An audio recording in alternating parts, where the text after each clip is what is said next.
Hi friends, ಹೇಗಿದ್ದೀರಾ? ಚೆನ್ನಾಗಿದ್ದೀರಾ ಅಂತ ನಾನು ಭಾವಿಸ್ತೀನಿ. ಈ ವಿಡಿಯೋದಲ್ಲಿ ಅದ್ಭುತವಾದ ಒಂದು ವಿಷಯದೊಂದಿಗೆ ನಿಮ್ಮೊಂದಿಗೆ ಬಂದಿದ್ದೇನೆ. ಗುರು ರಾಘವೇಂದ್ರ ರಾಯರ ಬಳಿಗೆ ಬಂದಿದ್ದು ನಾನು ಮಂತ್ರಾಲಯಕ್ಕೆ ಹೋಗಿರುವಂತಹ ವಿಡಿಯೋವನ್ನು ನಿಮ್ಮ ಮುಂದೆ ಹಂಚಿಕೊಳ್ಳಲು ಬಯಸುತ್ತಿದ್ದೇನೆ. ಇದರ ಸದುಪಯೋಗವನ್ನು ಪಡಿಸಿಕೊಳ್ಳಿ. ಪ್ರೀತಿಯ ಆತ್ಮೀಯ ಬಂಧುಗಳೇ, ನಿಮಗೆಲ್ಲರಿಗೂ ಸಹ ಗುರು ರಾಘವೇಂದ್ರ ರಾಯರು ಒಳಿತನ್ನು ಮಾಡಲಿ. ಟ್ರೈನ್ನಿಂದ ಬಂದಿಳಿದಾಗ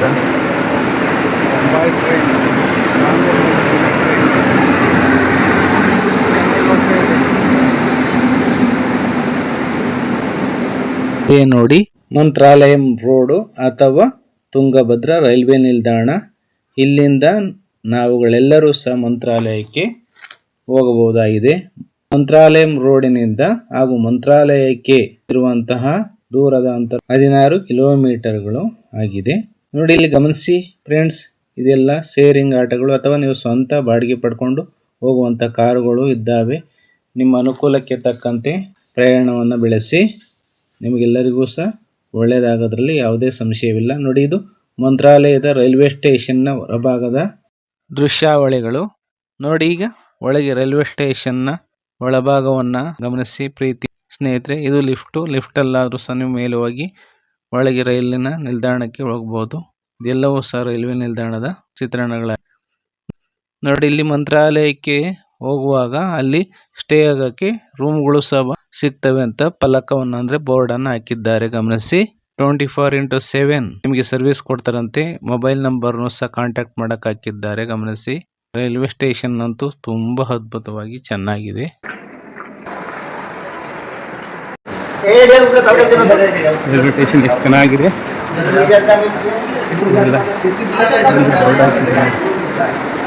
ಲೈವ್ ಫೋಟೋ ಇದೆ ನೋಡಿ, ಗಮನಿಸಿ.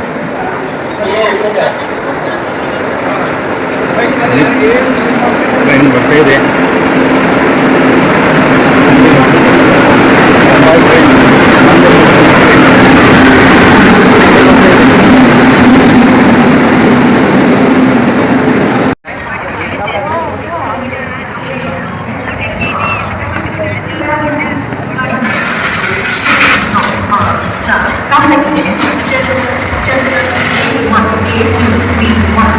ಇದು ರೈಲ್ವೆ ಸ್ಟೇಷನ್ ಒಳಗೆ ಹೋಗುವಂಥ ಭಾಗ.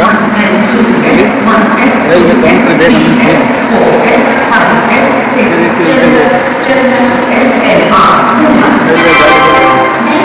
ಡಿಸ್ಪ್ಲೇ ಆಗ್ತದೆ, ಗಮನಿಸಿ.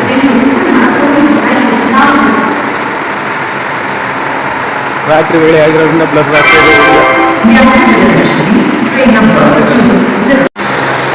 ರೈಲುಗಳ ವೇಳಾಪಟ್ಟಿ ಅಂದರೆ ರೈಲ್ವೆ ಚಾರ್ಟ್ ಇದೆ. ಗಮನಿಸಿ, ಎಲ್ಲೆಲ್ಲಿ ಹೋಗಬೇಕು, ಯಾವ್ಯಾವ ಟ್ರೈನ್ಗಳು ಅನ್ನೋದು ನನಗೆ ಸಿಕ್ಕ ಮಾಹಿತಿ ಇದೆ.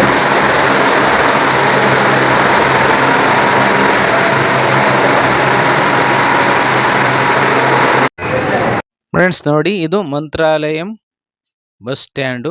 ಇಲ್ಲಿಂದ ಆಂಧ್ರ ಪ್ರದೇಶಕ್ಕೆ ಹಾಗೂ ಕರ್ನಾಟಕಕ್ಕೆ ಹೋಗುವಂಥ ಸ್ಥಳಗಳ ಬಸ್ಸುಗಳು ಬಂದು ನಿಲ್ತವೆ. ಇಲ್ಲಿ ಈ ಚಿತ್ರವನ್ನು ಗಮನಿಸಿ, ಇದು ರಾಯಚೂರು ವಿಭಾಗ ಈಶಾನ್ಯ ಕರ್ನಾಟಕ ರಸ್ತೆ ಸಾರಿಗೆ ಸಂಸ್ಥೆ ಮುಂಗಡ ಟಿಕೆಟ್ ಕೌಂಟರ್. ಅಂದರೆ ಟಿಕೆಟ್ ಬುಕ್ಕಿಂಗ್ ಮಾಡುವಂತಹದ್ದು ಸಹ ಇದೆ. ಇಲ್ಲಿಂದ ಕರ್ನಾಟಕದ ಯಾವ ಭಾಗಕ್ಕಾದ್ರೂ ಬಸ್ಸುಗಳಿರುವಂಥವಕ್ಕೆ ಟಿಕೆಟನ್ನು ನಾವು ಇಲ್ಲಿ ಬುಕ್ ಮಾಡಬಹುದು. ಇದರಿಂದ ನಮಗೆ ಜರ್ನಿ ಮಾಡೋಕ್ಕೆ ಸುಲಭವಾಗ್ತದೆ. ಬಸ್ನಲ್ಲಿ ಹೋಗೋರಿಗೆ ಇದು ಸಹ ಒಂದು ಮುಖ್ಯವಾದ ಪಾಯಿಂಟ್ ಆಗಿದೆ. ಗಮನಿಸಿ, ನೀವು ಮಂತ್ರಾಲಯದಿಂದ ಬೇಕಾದ್ರೆ ಇಲ್ಲಿಂದ ಬುಕ್ ಮಾಡಬಹುದು. ಶೇರಿಂಗ್ ಆಟೋದಲ್ಲಿ ಹೋಗ್ತಿದ್ವಿ. ಈ ಆಟೋ ಗಮನಿಸಿ, ಇಲ್ಲೆಲ್ಲ ಶೇರಿಂಗ್ ಆಟೋ ಇದೆ ನೋಡಿ. ಹಣ ಚೀಪಾಗಿ ಆಗ್ತದೆ. ನೀವು ಶೇರಿಂಗ್ ಆಟೋಲ್ಲಿ ಹೋದರೆ ಒಬ್ಬರಿಗೆ 50 ರೂಪಾಯಿಗಳನ್ನು ತೆಗೆದುಕೊಳ್ತಾರೆ. ನಾನು ಡ್ರೈವರ್ ಪಕ್ಕದಲ್ಲೇ ಕೊಡ್ತಿದ್ದೀನಿ.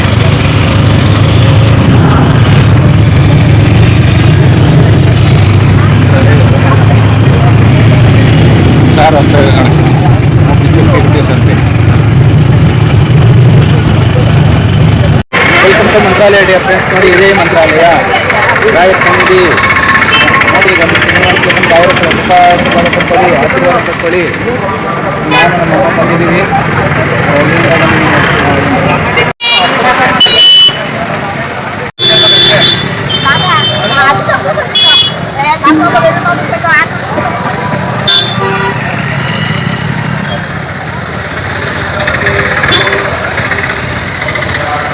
ಎಲ್ಲ ರಾಯರ ದರ್ಶನ ಮಾಡ್ಕೊಂಡು ಬರ್ತಾ ಇದ್ದಾರೆ ನೋಡಿ. ಎಷ್ಟು ಚೆನ್ನಾಗಿ ನೀವು ಒಂದ್ಸಲ ಬಂದು ನೋಡಿ friends. In front of the ಗೇಟಲ್ಲಿ ನೋಡಿ ರಾಯರ ಮೂರ್ತಿ ಇದೆ.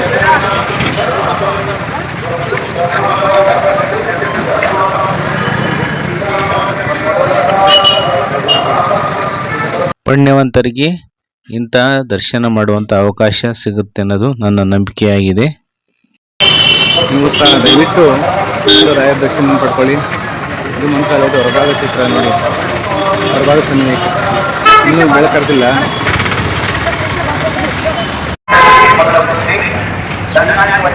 ಹೋಟೆಲ್ಗಳು ಸಹ ರಾಯರ ಬೃಂದಾವನಕ್ಕೆ ಹೋಗುವಂಥ ದಾರಿಯಾಗಿದೆ. ಹಾಗೆಯೇ ರಾಯರ ಬಗ್ಗೆ ಸಂಕ್ಷಿಪ್ತವಾಗಿ ತಿಳಿದುಕೊಳ್ಳೋಣ. ಶ್ರೀ ರಾಘವೇಂದ್ರ ಸ್ವಾಮಿಗಳು 1595ರಿಂದ 1671 ಭಾರತದ ಶ್ರೇಷ್ಠ ದಾರ್ಶನಿಕರು, ಸಂತರಷ್ಟೇ ಅಲ್ಲದೆ ಮಾಧ್ವ ಪರಂಪರೆಯ ದ್ವೈತ ಸಿದ್ಧಾಂತದ ಪ್ರಬಲ ಪ್ರತಿಪಾದಕರು. ಭಕ್ತರು ಅವರನ್ನು ಪ್ರೀತಿಯಿಂದ ರಾಯರು ಮತ್ತು ಗುರುರಾಜರು ಎಂದು ಕರೆಯುತ್ತಾರೆ.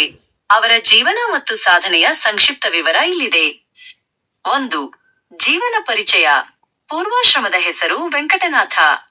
ಜನನ ತಮಿಳುನಾಡಿನ ಭುವನಗಿರಿಯಲ್ಲಿ. ಕ್ರಿಸ್ತ ಶಕ 1595. ತಂದೆ ತಾಯಿ ತಿಮ್ಮಣ್ಣ ಭಟ್ಟ ಮತ್ತು ಗೋಪಿಕಾಂಬ. ವಿದ್ಯಾಭ್ಯಾಸ. ಬಾಲ್ಯದಿಂದಲೇ ಅತ್ಯಂತ ಪ್ರತಿಭಾವಂತರಾಗಿದ್ದ ಇವರು ತಮ್ಮ ಭಾವನವರಾದ ಲಕ್ಷ್ಮೀನರಸಿಂಹಾಚಾರ್ಯರಲ್ಲಿ ಮತ್ತು ನಂತರ ಸುಧೀಂದ್ರ ತೀರ್ಥರಲ್ಲಿ ಶಿಕ್ಷಣ ಪಡೆದರು. 2. ಸನ್ಯಾಸತ್ವ ಮತ್ತು ಗುರುಪರಂಪರೆ. ವೆಂಕಟನಾಥರು ಗೃಹಸ್ಥಾಶ್ರಮದಲ್ಲಿದ್ದಾಗ ತೀವ್ರ ಬಡತನವನ್ನು ಅನುಭವಿಸಿದರು. ನಂತರ ತಮ್ಮ ಗುರುಗಳಾದ ಸುಧೀಂದ್ರ ತೀರ್ಥರ ಆಜ್ಞೆಯಂತೆ 1621ರಲ್ಲಿ ತಂಜಾವೂರಿನಲ್ಲಿ ಸನ್ಯಾಸ ದೀಕ್ಷೆ ಪಡೆದರು. ಅಂದಿನಿಂದ ಅವರು ರಾಘವೇಂದ್ರ ತೀರ್ಥ ಎಂಬ ಹೆಸರಿನಿಂದ ಪ್ರಸಿದ್ಧರಾದರು. 3. ಮಂತ್ರಾಲಯದ ಮಹಿಮೆ. ರಾಯರು ಮಂತ್ರಾಲಯವನ್ನು ತಮ್ಮ ನೆಲೆವೀಡಾಗಿ ಆರಿಸಿಕೊಂಡಿದ್ದಕ್ಕೆ ವಿಶೇಷ ಕಾರಣವಿದೆ. ಪುರಾಣಗಳ ಪ್ರಕಾರ ಈ ಸ್ಥಳದಲ್ಲಿ ಹಿಂದೆ ಭಕ್ತ ಪ್ರಹ್ಲಾದನು ಯಾಗ ಮಾಡಿದ್ದನು. ಸಜೀವ ಬೃಂದಾವನ. ಕ್ರಿಸ್ತ ಶಕ 1671ರ ಶ್ರಾವಣ ಬಹುಳ ದ್ವಿತೀಯೆಯಂದು ರಾಯರು ಮಂತ್ರಾಲಯದಲ್ಲಿ ಸಜೀವವಾಗಿ ಬೃಂದಾವನ ಪ್ರವೇಶಿಸಿದರು. ಭರವಸೆ. ನಾನು ಈ ಬೃಂದಾವನದಲ್ಲಿ 700 ವರ್ಷಗಳ ಕಾಲ ಸಜೀವವಾಗಿ ನೆಲೆಸಿ ಭಕ್ತರ ಕಷ್ಟಗಳನ್ನು ಪರಿಹರಿಸುತ್ತೇನೆ ಎಂಬುದು ಅವರ ಅಚಲ ಭರವಸೆ.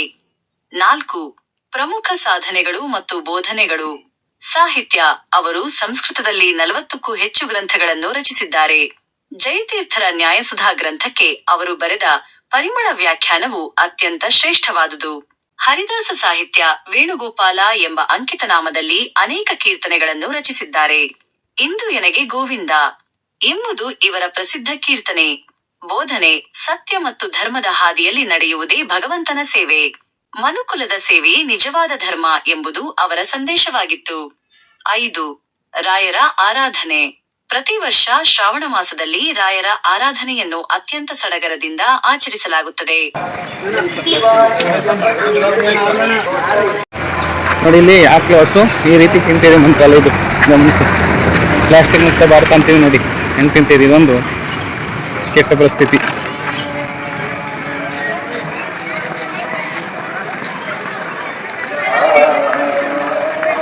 ಹೂವು ಸಿಗ್ತದೆ ಹೆಣ್ಮಕ್ಳಿಗೆ ಹೂವು ಮಾಡ್ಕೊಳಕ್ಕೆ. ಈ ಮಾರ್ಗವೇ ನೋಡಿ ತುಂಗಭದ್ರಾ ನದಿ ಹರಿಯುವಂಥ ಜಾಗಕ್ಕೆ ಹೋಗುವಂಥ ದಾರಿಯಾಗಿದೆ. ನೀವು ಸಹ ಇದೇ ದಾರಿಯಲ್ಲಿ ಹೋಗಿ ತುಂಗಭದ್ರಾ ನದಿಯನ್ನು ನೋಡಿ ವೀಕ್ಷಿಸಿ. ಎಲ್ಲ ಜನಗಳೆಲ್ಲ ನಿಂತಿದ್ದಾರೆ ನೋಡಿ.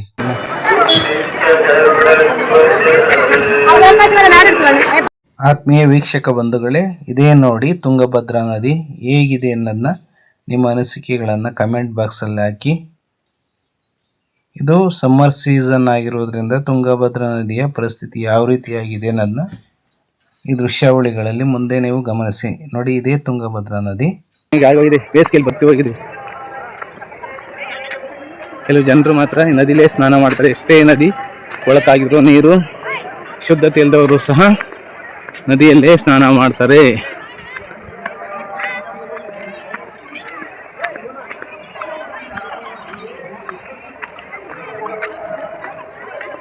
ಜನಗಳು ಮಲ ವಿಸರ್ಜನೆ ಮಾಡಿರುವುದನ್ನು ಗಮನಿಸಿ. ಎಷ್ಟು ಗಲೀಜಿದೆ.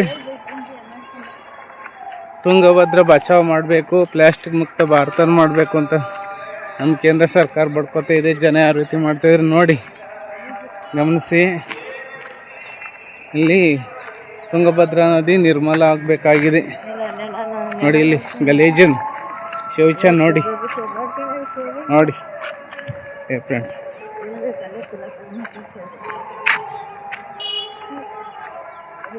ಇಲ್ಲೊಂದು ದುಃಖಕರವಾದ ಸನ್ನಿವೇಶ ಅಂತ ನಾವು ಹೇಳ್ಬೋದು.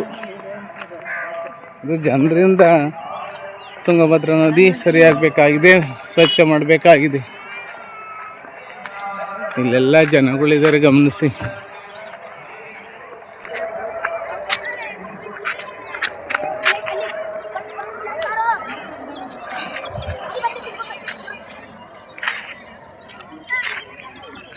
ಫ್ರೆಂಡ್ಸ್ ನೋಡಿ, ಇದು ತುಂಗಭದ್ರೆಯ ನೈಜ ಚಿತ್ರಣ. ಇದು ಮಂತ್ರಾಲಯದಲ್ಲಿ ಎಲ್ಲ ಸ್ನಾನ ಮಾಡ್ತಿದ್ದಾರೆ ಗಮನಿಸಿ ನೋಡಿ. ತುಂಗಭದ್ರೆ, ತುಂಗಾ ಸ್ನಾನ, ಗಂಗಾಪಾನ ಅಂತಾರೆ.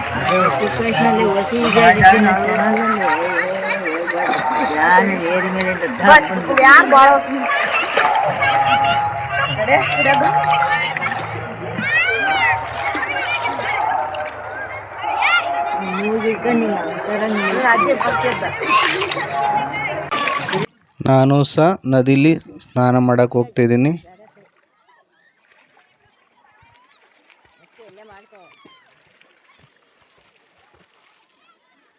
ಸ್ವಲ್ಪ ನೀರು ಪರಿಶುದ್ಧವಾಗಿದೆ. ಇಲ್ಲಿ 3 ಸಲ ಮುಳುಗಿ ಹೇಳ್ತೀನಿ ನೋಡಿ, ಗಮನಿಸಿ.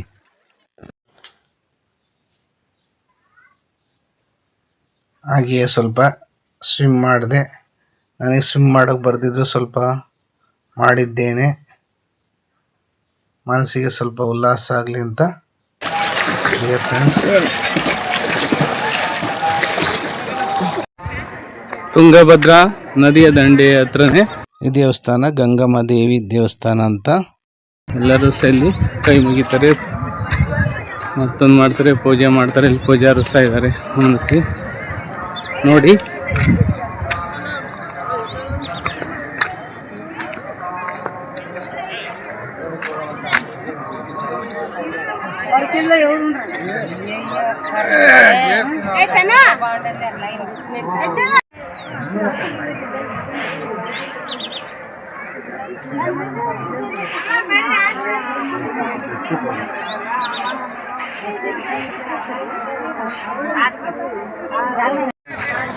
ಒಂಟೆ ಒಂದು ನಿಲ್ಸಿದೆ ನೋಡಿ, ಒಂಟೆ ಕ್ಯಾಮಲ್ ಇದೆ.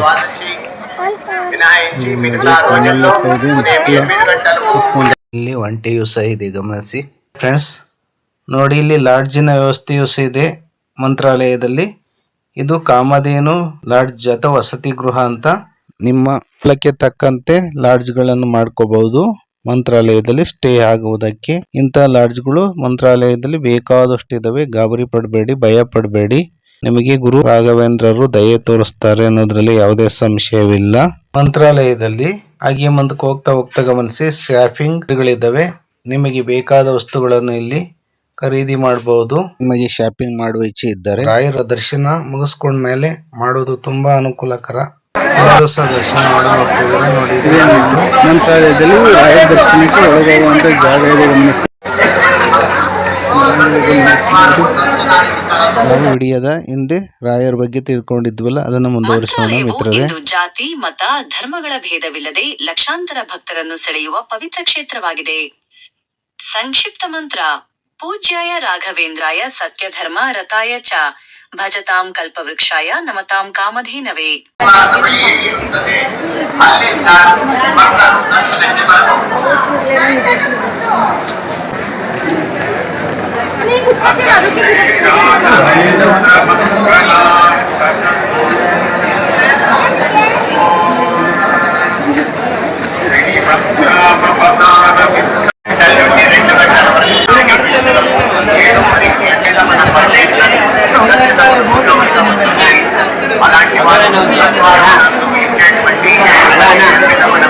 ಬೋನಿ ಮಾಡಿ ಬೋನಿ ಮಾಡಿ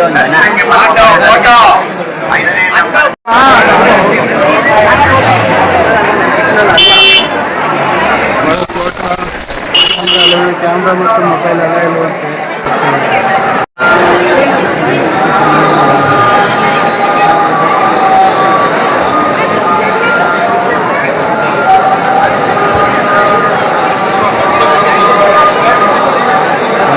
ಚಿತ್ರಣ.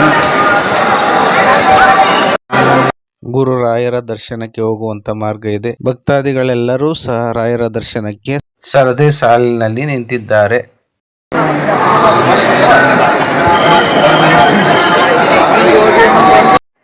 ಸರ್ವ ದರ್ಶನಕ್ಕೆ ಹೋಗುವಂತ ದಾರಿ ಗಮನಿಸಿ.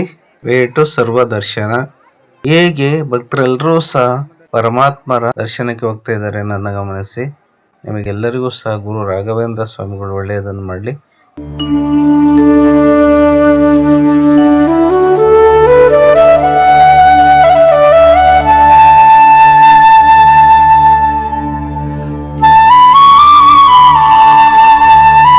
ಇಲ್ಲಿ ಗಮನಿಸಿ ಮಿತ್ರರೇ, ಪುರಾಣಗಳು ಇತಿಹಾಸಗಳ ಬಗ್ಗೆ ಉತ್ತಮವಾದ ಹೇಳಿಕೆಗಳನ್ನು ಕೊಟ್ಟಿರುವಂತಹ ಮಹಾನ್ ವ್ಯಕ್ತಿಗಳ ಸಾರವನ್ನು ಸಾರುವಂತಹ ವಾಕ್ಯಗಳನ್ನು ಬರೆಯಲಾಗಿದೆ. ಗಮನಿಸಿ ಮಿತ್ರರೇ.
ದರ್ಶನಕ್ಕೆ ನಾವು ಹೋಗುವಾಗ ಒಳಗೆ ಕ್ಯಾಮರಾ ಅಥವಾ ಸ್ಮಾರ್ಟ್ಫೋನ್ ಅಲೋ ಮಾಡಲ್ಲ. ಅದು ಒಂದು ತುಂಬ ಬೇಜಾರಾಗ್ತದೆ. ಬೃಂದಾವನ ದರ್ಶಿಸಿದ ಮೇಲೆ ಹೊರಭಾಗದಲ್ಲಿ ಭಕ್ತರೆಲ್ಲ ಬರ್ತಾರೆ. ನೋಡಿ, ಈ ದೃಶ್ಯಾವಳಿಗಳು ರಾಯರ ಬೃಂದಾವನ ದರ್ಶನವನ್ನು ಮುಗಿಸಿಕೊಂಡು ಆಚೆ ಬಂದಿರುವಂತಹ ತುಣುಕುಗಳು.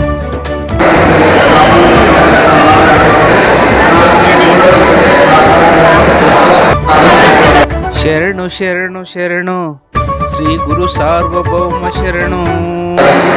ఉదయం 10 గంటలకు సువర్ణ పల్లకి సేవ జరుగును. వినాయక సంపూర్ణ సేవ, సువర్ణ పల్లకి సేవ. ఈ సేవా భక్తులు ఉదయం 9:30 గంటలకు ఇదే డోలత మంటపానికి రావాలని. ఉదయం 10 గంటలకు సువర్ణ పల్లకి సేవ జరుగును. రాత్రి 7 గంటలకు వినాయక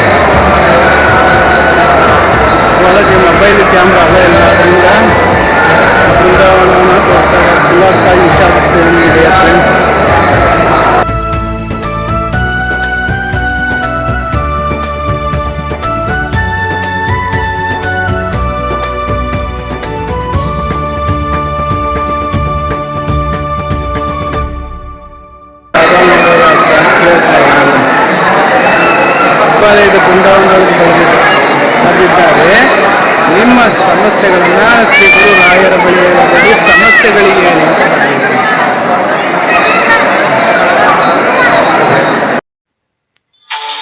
पूज्याय राघवेन्द्राय सत्यधर्मरताय च भजतां कल्पवृक्षाय नमतां कामधेनवे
ಸಾಂಬಾರು ತಿಂತು ನಾನು ಸಹ ಇಡ್ಲಿ ಸಾಂಬಾರ್ ಬ್ರೇಕ್ಫಾಸ್ಟ್ ಮಾಡಿದೆ. ನಂತರ 11 ಗಂಟೆಗೆ ಊಟವು ಸೇರ್ತದೆ. ಭೋಜನ ಶಾಲೆ ಇದು. ಇಲ್ಲಿ ನಿಮಗೆಲ್ಲರಿಗೂ ಸಹ ಊಟವನ್ನು ನೀಡ್ತಾರೆ. ಎಷ್ಟು ಜನ ಬರಲಿ, ಎಷ್ಟು ಲಕ್ಷ ಜನ ಬಂದು ಸಹ ಊಟವನ್ನು ಹಾಕ್ತಾರೆ. ತೊಂದರೆ ಏನಿಲ್ಲ. ಊಟವನ್ನು ಮಾಡಿ ರಾಯರ ಪ್ರಸಾದವನ್ನು ಸ್ವೀಕಾರ ಮಾಡಿ. ಡಿಯರ್ ಫ್ರೆಂಡ್ಸ್, ಈ ಕ್ಯೂ ಅಲ್ಲಿ ನೀವು ಬಳಸ್ಕೊಂಡು ಊಟವನ್ನು ಮಾಡಬೇಕಾಗ್ತದೆ. ಅದರಿಂದ ನಿಮಗೆ ತಾಳ್ಮೆ ಇರಬೇಕು. ಭಕ್ತರೆಲ್ಲ ಕ್ಯೂ ಅಲ್ಲಿ ಪರದೆ ಸಾಲಿನಲ್ಲಿ ನಿಂತ್ಕೊಂಡು ಊಟಕ್ಕಾಗಿ ಕಾಯ್ತಾ ಇದ್ದಾರೆ. ಕ್ಯೂ ನಲ್ಲಿ ಮೂವ್ ಆಗ್ತಾ ಇದೆ ನೋಡಿ.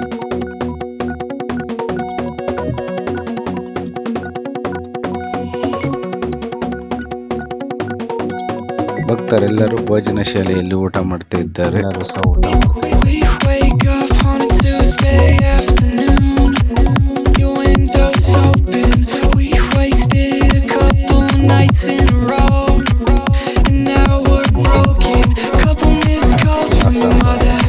ಹಾಗೂ ಮೊಸರನ್ನವನ್ನು ತಗೊಂಡು ಊಟ ಮಾಡಿದೆ. ನಮ್ಮ ತಾಯಿಯು ಸಹ ಅದೇ ರೀತಿ ಊಟ ಮಾಡಿದ್ರು. ಊಟ ತುಂಬಾ ಡಿಲಿಷಿಯಸ್ ಆಗಿರ್ತದೆ.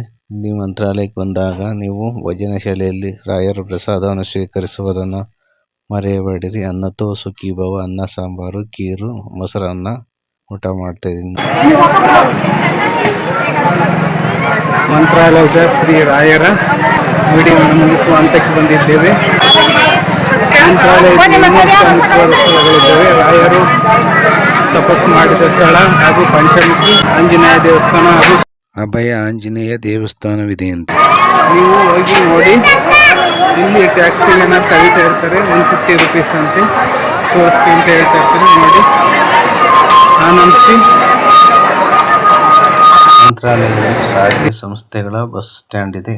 ಆಂಧ್ರ ಪ್ರದೇಶ ರಾಜ್ಯದ ಬಸ್ ಸಂಸ್ಥೆಯ ಬಸ್ಸುಗಳು ಸಹ ಬರ್ತವೆ. ಕರ್ನಾಟಕ ರಾಜ್ಯದ ಈಶಾನ್ಯ ಕರ್ನಾಟಕ ರಸ್ತೆ ಸಾರಿಗೆ ಸಂಸ್ಥೆಯ ಬಸ್ಸುಗಳು ಇಲ್ಲಿ ಯಥೇಚ್ಛವಾಗಿ ರಾಯಚೂರು ವಿಭಾಗದಾಗ ಇರ್ತವೆ. ಮುಂಗಡ ಟಿಕೆಟ್ ಕೌಂಟರ್ ಇದೆ ನೋಡಿ. ಇಲ್ಲಿ ನೀವು ಬೇಕಾದ ಬಸ್ಸುಗಳಲ್ಲಿ ಸೀಟುಗಳನ್ನು ರಿಸರ್ವೇಶನ್ ಮಾಡಬಹುದು. ರಿಸರ್ವೇಶನ್ ಕೌಂಟರ್ ಇದಾಗಿದೆ.